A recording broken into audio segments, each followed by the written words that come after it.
السلام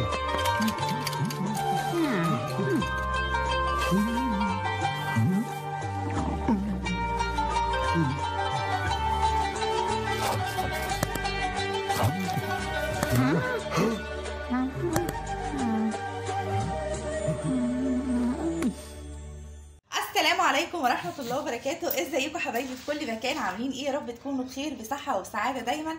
النهاردة جاي اعمل لكم مفاجأة. ايه هي المفاجأة؟ صينية البطاطس الحمراء باللحمة، جميلة جدا، وطاجن الرز الجميل المعمر زي ما انتم شايفين كده. اكلتنا النهاردة وفطرنا النهاردة، كل سنة وانتم طيبين، بالتكة الجميلة، بالنكهة الجميلة، بالطعم الاجمل، عشان الجيران يخبطوا عليكي ويقولوا لك ايه الطعم الجميل وايه الريحة الجميلة دي. تعالي يلا معايا نشوف سر المقادير ونشوف الطريقة معانا. ودلوقتي يا بنات معانا هنا اللحمة اهي، غسلناها كويس ومتقطعة حتت.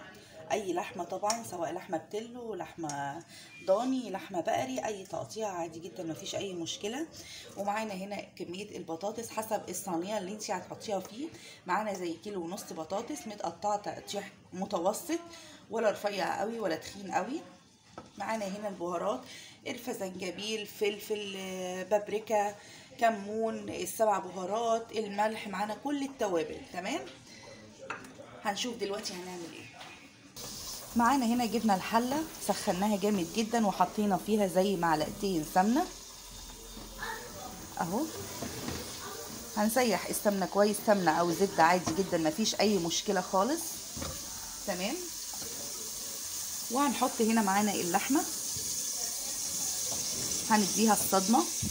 الطريقة دي جميلة جدا وبتدي طعم جميل جدا.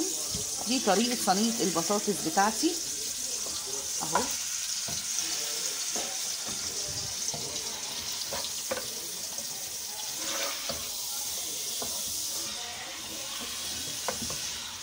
مجرد بس اللحمة ما تغير لون كده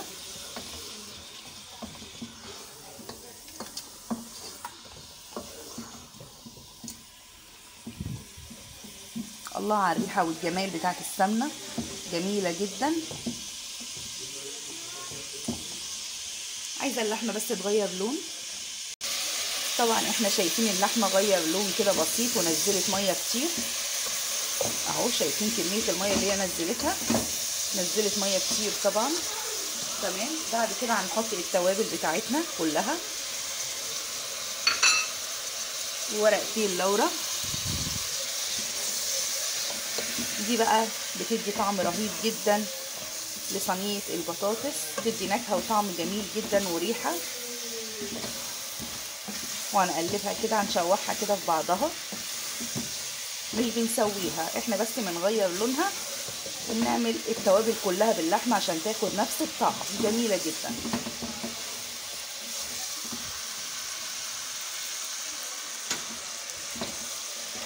نفضل نقلب فيها كده عشان التوابل تاكل منها كلها. التوابل اللي احنا حطيناها، يبقى احنا كده عملنا ايه؟ جبنا حته سمنه وحطيناها في الحله، شوحنا اللحمه كده غيرت لون. بعد اللحمه ما غيرت لون صفت الميه بتاعتها، حطينا طبعا التوابل بتاعتنا، البابريكا، الفلفل، الكزبره ناشفه، جنزبيل، قرفه، كل التوابل حطيناها، السبع بهارات، كل حاجه. طبعا انا كده هستكفى؟ لا طبعا لازم التكه بتاعتي احطها، بس هقول لكم امتى هحطها. اللي بتدي ريحه ولون، بتخلي الجيران كلهم يشموا الريحه بتاعتي. هقول لكم امتى هحطها، بس ده كل ده احنا دلوقتي بنشوح اللحمه اهو. كلها كده خدت اللون المظبوط ونزلت الميه بتاعتها زي ما احنا شايفين كده مع حته السمنه اهي. طبعا اللحمه اي تقطيعه انت عايزاها براحتك جدا مفيش اي مشكله. طبعا لو لحمه بتلو مش هنعملها كده، هنشوحها بس كده تشويحه مجرد دقيقه واحده عشان اللحمه البتلو بتستوي بسرعه، وبعد كده هنحطها على صينيه البطاطس. لكن اللحمه البقري بنعملها بالطريقه دي لانها بتاخد سوا كتير عادي جدا، فبنقدر ان احنا نتحكم فيها ونعمل فيها اللي احنا عايزينه كله. طيب خلاص كده هنوطي النار بتاعتنا شويه.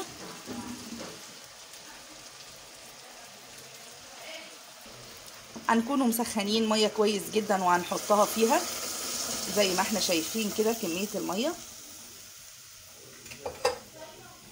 اهو طبعا بالتوابل حاجه جميله جدا. طبعا انتوا شايفين طبعا انا كل ده لسه ما حطيتش الملح.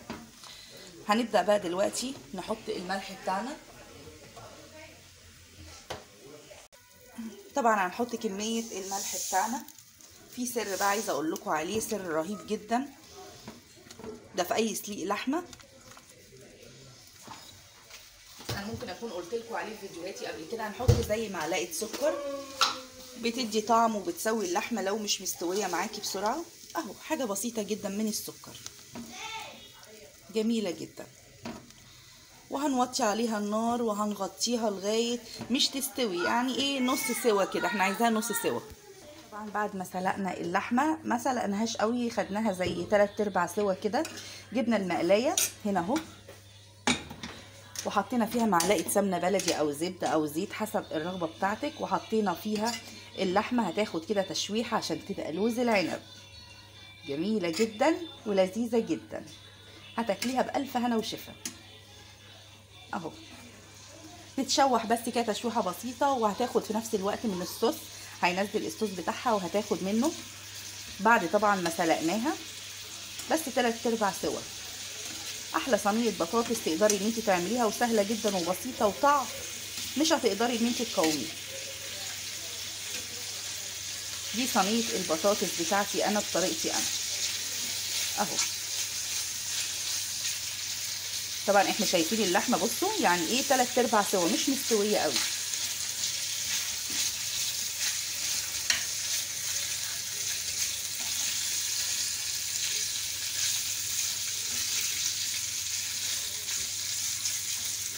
خلاص وهنطفي كده. جبنا حله وهنحط فيها اللحمه زي ما احنا شايفين كده اهو. بعد ما شوحناها، بعد ما سلقناها كمان، هنحط عصير الطماطم اللي احنا عاملينه اهو زي ما احنا شايفين كده.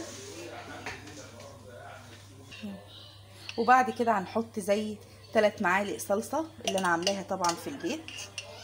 عايزه تحطي صلصه انت شاريها من بره عادي جدا، مفيش مشكله اهو. تمام. وهنحط طبعا هنا التوابل بتاعتنا تاني برضو، شويه ملح اهو، شويه قرفه، البهارات بتاعتنا كلها، فلفل، زنجبيل، كمون، كاري، كل التوابل بتاعتنا برضو بمقدار بسيط. وهنحط الملح بتاعنا اهو. مقدار الملح خليه بسيط في كل حاجه، لان انت بتحدقي كل حاجه. الحاجه اما تطلع معاكي عدبه هتعرفي تعالجيها، لكن الحاجه لو طلعت معاكي حادقه مش هتعرفي تعالجيها. تمام. وهنغطي عليها وهنسيبها. حطينا طبعا الصلصه، بس في حاجه مهمه جدا قبل ما نغطي لازم ان احنا نعملها. هنحط هنا، هنخفف الصلصه بكبشتين شوربه. خدي بالك من المعلومه ديت، عشان انت طبعا لو حطيتي الصلصه كده والطماطم كده صينيه البطاطس هتعجن. تمام. وفي ناس كتير جدا بتقول لي صينيه البطاطس بتعجن مننا، ما بيبقاش لها طعم عشان انتي مش بتخفيها بالميه بالشوربه زي ما انا عملت كده. وهنغطي عليها وهنسيبها ايه شويه. هنغطي عليها طبعا، انتوا عارفين عني كده عمري ما استكفى في حاجه زي كده، لازم احط التكه بتاعتي. طبعا هنا جبنا زي راس توم، تمام، توم مفروم، وحطينا عليه هنا قرن شطه. عايزه شطه مش حراقه براحتك، عايزه شطه حراقه عادي جدا اهي. وهنحطها جوه هنا كده نيه، جوه الطماطم كده نيه اهو. بعد ما دقيناها مع الشطه دي بقى، الريحه اللي هتخليها مفحفحه وهتسمع الجيران هي دي، وهتشم الريحه بقى. هتغطي عليها وهتسيبيها، دي بقى الريحه اللي هتخليها جميله ومفحفحه وبتحلي صينيه البطاطس الحمراء. الصينيه بقى زي ما احنا شايفين كده، ومقطعين البصل طرنشات، هنحطه كله في الصينيه هنا، وهنكسره كده حتت صغيره كده، هنطلعه كده من بعضه. في تكه بسيطه هنا لازم اقول لكم عليها، لازم تعملوها اهو. هنا طبعا معانا ملح، جوز الطيب، شويه فلفل اهو، حطينا كله برده على بعضه هنا. تمام. في حاجه برده بسيطه ناسيه اقول لكم عليها، دي حاجه مهمه جدا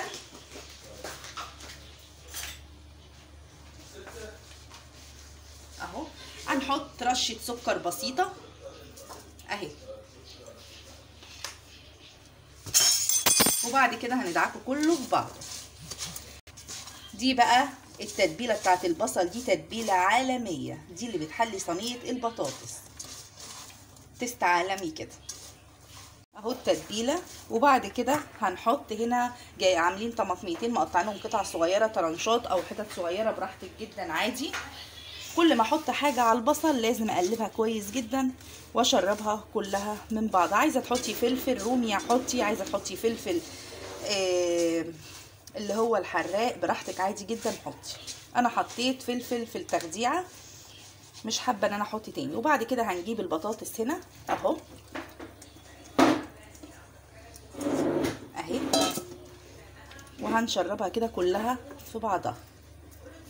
لما قلبنا البطاطس كلها كده في بعضها هنحط بس ايه حتتين لحمه كده، الدلع بتاعنا كده اهي، لحمه سخنه جدا. هنحط حتتين لحمه عشان ندلع صينيه البطاطس، هي من غير اللحمه جميله وطعمه جدا اهو.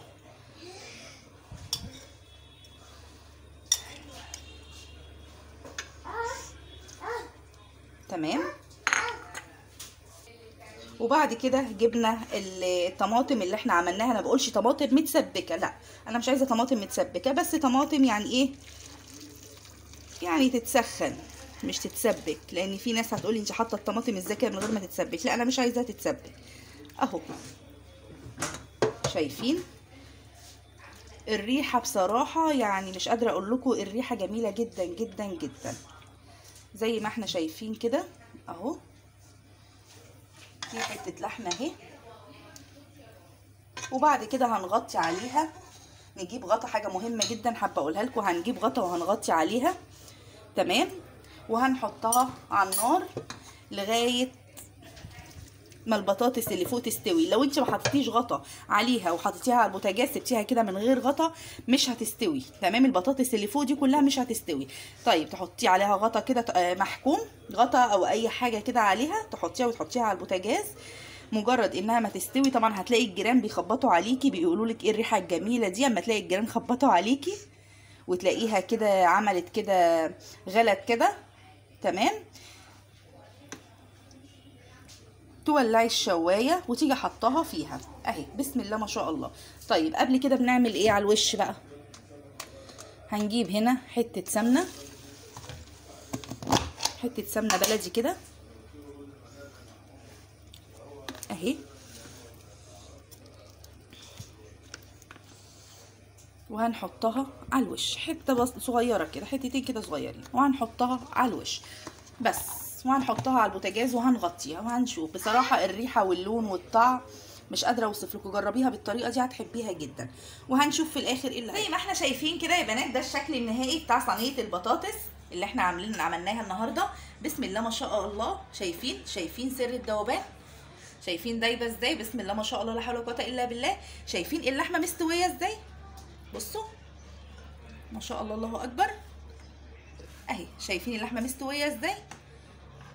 يا ريتك يا مامي تعملي بالطريقه دي، اجمل واحلى بكتير جدا. وبعد كده زقيناها في الفرن وطلعناها، طلعت محمره كده بسم الله ما شاء الله. وعاملين جنب منها طاجن رز معمر، كل فرد عامله له طاجن. لو انت عايزه تعملي طاجن كبير عادي جدا مفيش مشكله.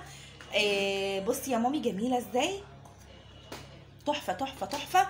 الريحه والطعم جنان جدا. وطبعا عرفتكم سر الطعم الجميل وسر الريحه الجميله طبعا معانا، وعرفتكم انا بعمل ايه بالظبط، وحطيت التاتش بتاعي في الفيديو.